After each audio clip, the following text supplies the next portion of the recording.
kete pesa ilo kama ochieng nitie wach midwa adwa lero gimoro kanyo ni ng'eni Bonyo nyalo wacho ni bilion 2 to bilion 2 ni mokwongo igolo salary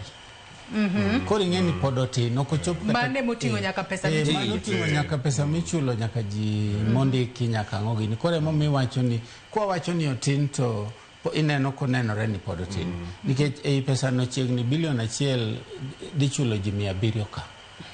gi rent gi gik moko koro ma wacho ni ma pesa madong midhi mi nyithindo cha tin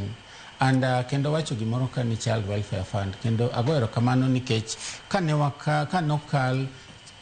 iluongo ni chik mar nyithindo 2022 to nogolo wach moro ni onego bed ni sirkal establish welfare fund to wasetemo wachako waloso regulations wasetemo lose mawa hope ni machiegni kabisa kabere ahinya to onego bed ni wabro kwayo pesa more e welfare fund ni to wabunge owinjwa nikech en gima nitiere chik